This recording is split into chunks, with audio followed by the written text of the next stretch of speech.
Vous faites bien de suivre la télévision rwandaise. C'est toujours un plaisir de vous retrouver pour cette nouvelle édition de ce lundi 23 février. À la présentation, Mme Michel Iradukunda. Le ministre de l'administration locale, Habimana Dominique, a reçu ce lundi des étudiants ainsi que des responsables de l'école supérieure de police du Rwanda. Les échanges ont porté sur la promotion de la bonne gouvernance comme pilier durable de la paix et de la sécurité. À cette occasion, le ministre a souligné que la paix et la sécurité sont le résultat d'une gouvernance efficace. Selon lui, lorsque les autorités se rapprochent des citoyens et restent à l'écoute de leurs préoccupations, elles préviennent les conflits susceptibles de dégénérer en troubles compromettant la stabilité. Il a précisé que la paix, lorsqu'il y a une confiance mutuelle entre les citoyens et les institutions, mais aussi entre les citoyens eux-mêmes. Cette confiance constitue donc un socle essentiel pour garantir la cohésion sociale et la stabilité du pays. Le ministre a également expliqué que l'insécurité prend souvent naissance en amont, notamment lorsque certains citoyens se sentent exclus, lorsque leurs problèmes ne sont pas pris en charge, lorsqu'ils ne disposent pas d'espace pour exprimer leur opinion ou encore lorsqu'ils ont le sentiment de l'administration qui est éloignée de leur réalité. C'est pourquoi, je cite, « Nous plaçons la bonne gouvernance au cœur de nos priorités ». Enfin, il a rappelé que le modèle de gouvernance du Rwanda repose sur la proximité entre les dirigeants et donc la population. Les responsables sont appelés à connaître les conditions de vie quotidienne des citoyens afin d'apporter des réponses adaptées et de consolider durablement la paix et la sécurité. Et les coureurs du Tour du Rwanda ont rallié aujourd'hui la ville universitaire de Huye, terme de la deuxième étape de cette 18e édition de la compétition lancée dimanche. Partie à 12 heures précises de Nyamata, dans le district de Bugesera, les coureurs ont parcouru une distance de 134,6 km à travers plusieurs localités du pays sous le regard enthousiaste des populations massées le long du parcours. L'arrivée était prévue aux environs de 15h25 à l'heure locale à Huye. Bien avant l'heure, les habitants avaient déjà pris position sur les trottoirs et aux abords de la ligne d'arrivée pour ne rien manquer du spectacle. L'ambiance était donc festive, marquée par des encouragements, des drapeaux et de l'effervescence propre au grand rendez-vous sportif. Cette édition du Tour du Rwanda réunit 17 équipes venues d'horizons divers, confirmant ainsi l'envergure internationale prise par la compétition depuis son inscription au calendrier mondial. Au fil des années, la course s'est imposée comme l'un des événements sportifs majeurs de la région, contribuant ainsi au rayonnement du cyclisme rwandais sur la scène internationale. Au terme d'une étape disputée et marquée par plusieurs tentatives d'échapper, c'est l'Espagnol Martí Soriano Pau qui s'est imposé à Huye. Il a su faire la différence dans les derniers kilomètres pour franchir la ligne d'arrivée en vainqueur sous les applaudissements nourris du public. Cette victoire lui permet ainsi de marquer des points précieux au classement général alors que la compétition ne fait que commencer et que les prochaines étapes s'annoncent tout aussi exigeantes sur le relief rwandais. Les institutions publiques comme le secteur privé se réjouissent de l'augmentation du nombre de visiteurs au Rwanda, notamment grâce au tourisme sportif. C'est cette dynamique qui s'observe particulièrement cette semaine, alors que le pays a accueilli cette course cycliste dont nous parlions tout à l'heure, Tour du Rwanda, qui est prévue pour durer 8 jours. Plus de détails avec Jean-Benoît Michel. La ville de Kigali et l'ensemble du pays connaissent actuellement une forte affluence. Ce dimanche, 84 cyclistes ont rejoint les visiteurs déjà présents pour leur participer au Tour du Rwanda. Ils sont accompagnés de leurs équipes venues d'Afrique, d'Europe, d'Amérique et d'Asie. Le représentant de l'Union européenne au Rwanda estime que cette compétition renforce l'expérience du pays dans l'organisation des événements inscrits au calendrier de l'Union cycliste internationale UCI. C'est un signal fort de la volonté du Rwanda, de sa résilience et de sa conviction que tout cela est possible. Cette année, le Tour du Rwanda s'appuie sur l'expérience des compétitions internationales de l'UCI.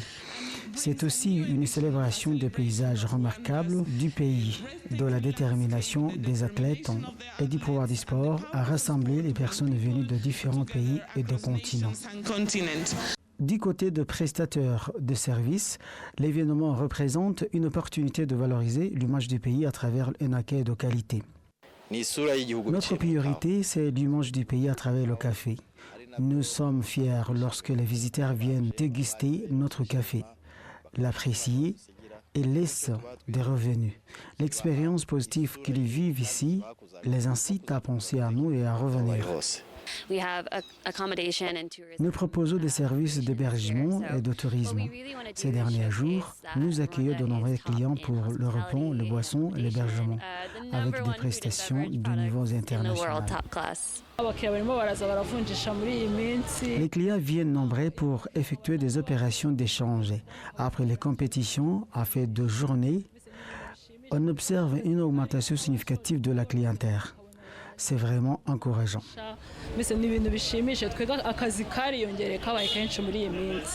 Sur le plan financier, la Banque nationale du Rwanda assure que toutes les dispositions sont prises pour faciliter les transactions des visiteurs.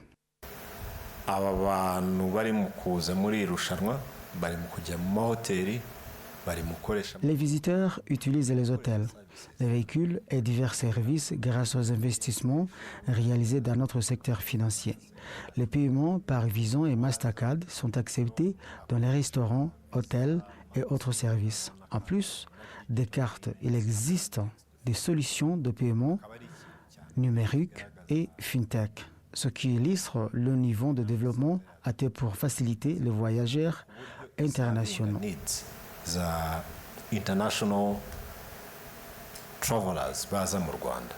Les économistes soulignent que l'accueil d'un grand nombre de visiteurs constitue un avantage considérable pour le pays. À l'horizon de 2029, le secteur du tourisme devrait générer plus de $1,1 milliard de recettes, tandis que le tourisme sportif pourrait créer environ 72 760 emplois, confirmant ainsi son importance stratégique pour l'économie nationale.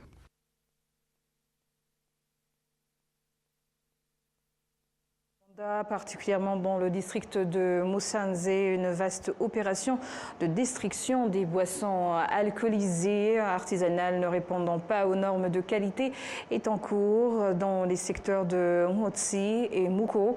Cette initiative s'inscrit dans le cadre des efforts continus visant à protéger la santé publique et à maintenir l'ordre social. L'opération a donc été menée par la Rwanda National Police en étroite collaboration avec les autorités administratives locales ainsi que les citoyens.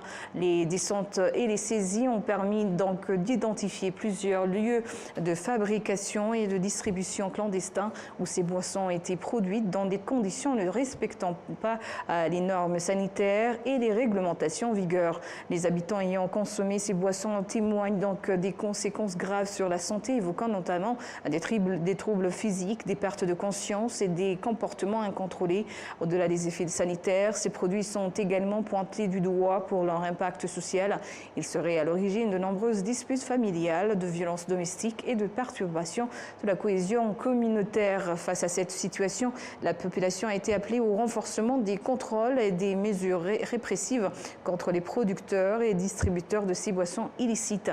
Les habitants sont engagés également à jouer un rôle actif en signalant aux autorités les lieux suspects de fabrication et de commercialisation.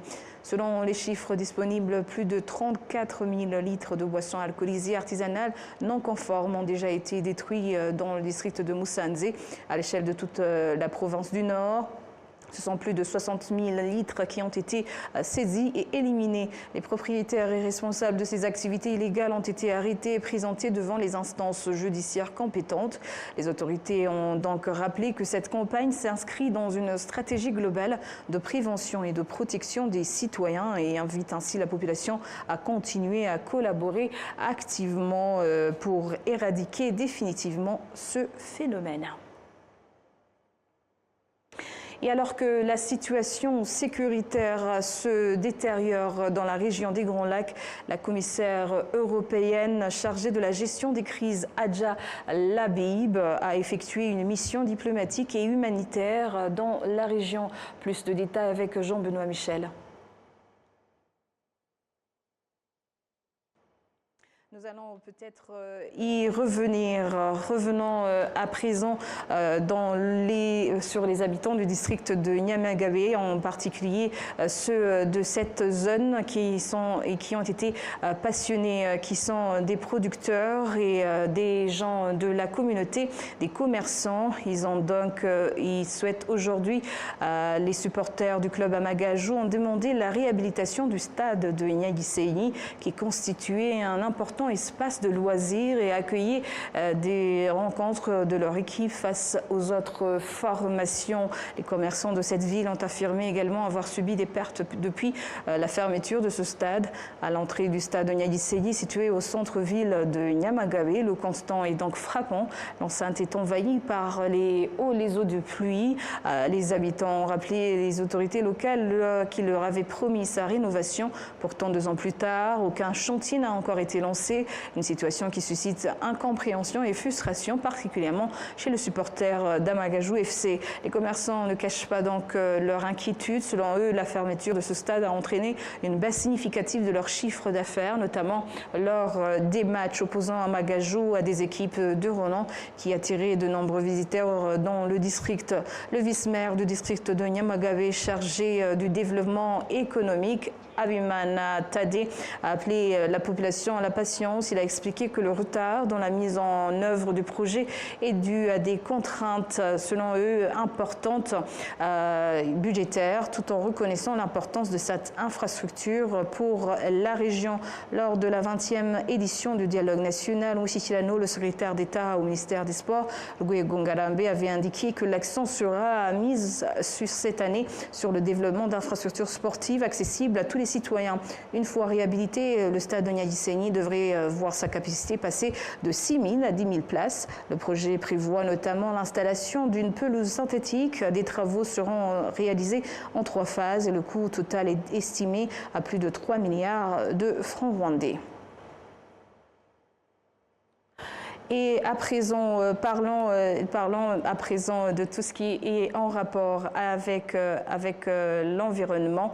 Nous allons parler à présent de la ville de Karongi qui récemment avait les réfugiés vivant dans les camps,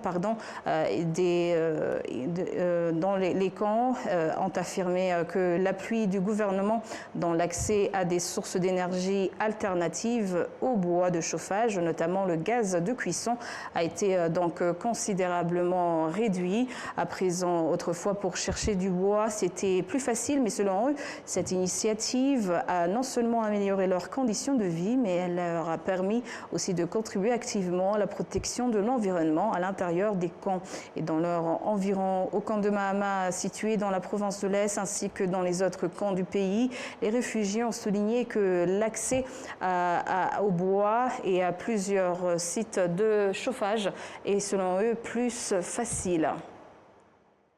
Important, à un moment où la situation dans la région des Grands Lacs ne cesse de se détériorer. Et j'ai été mandatée par le Conseil européen des 27, le Conseil des ministres des Affaires étrangères, à mener une mission dans cette région. Je suis partie donc à la rencontre des acteurs principaux et je dois dire que j'ai été reçue autant par le président Tshisekedi à Kinshasa, par le président Ndayishimiye au Burundi, par le président Kagame à Kigali et par les autorités de facto du M23 à Goma. Le fait qu'ils m'aient tous reçu est déjà un signe de bonne volonté et ce qui montre l'importance, je pense, de cette mission. Et je crois que c'est déjà un signal. Il y a un signal d'ouverture, une volonté de dialogue. Et j'ai pu aussi organiser des tables rondes avec les acteurs humanitaires, comprendre leurs difficultés et m'en faire la porte-parole. J'ai pointé toutes les difficultés qu'ils ont rencontrées sur le terrain, aux autorités que j'ai rencontrées. que ce soit les doubles taxations, les problèmes de visa, de cargaison, les corridors humanitaires, l'absence de services de base, voilà, les violations du droit international humanitaire. Donc j'ai rappelé tous ces principes. Et ce que je retiens aussi, c'est que tout le monde s'est engagé à respecter ces principes et a reconnu leur importance.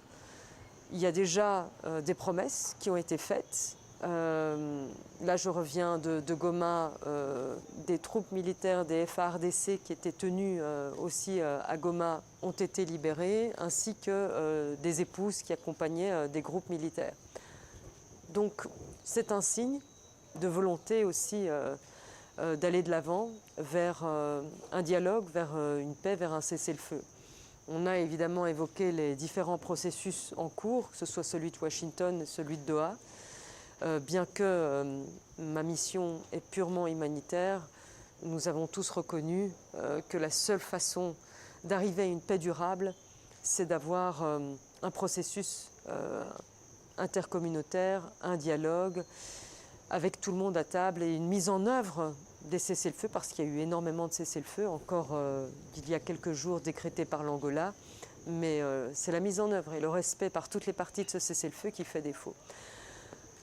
Voilà, j'ai rencontré des hommes de pouvoir, de bonne volonté, des hommes aussi qui sont aussi des pères de famille, des frères, des oncles, des êtres humains qui ne sont pas insensibles à la détresse humaine que j'ai rencontrée sur mon chemin et que je leur ai rapporté aussi, parce qu'on s'est arrêté dans des hôpitaux, on s'est arrêté dans des camps, on a recueilli les témoignages des réfugiés qui ne demandent qu'une chose, c'est que la paix revienne et qu'ils puissent rentrer chez eux.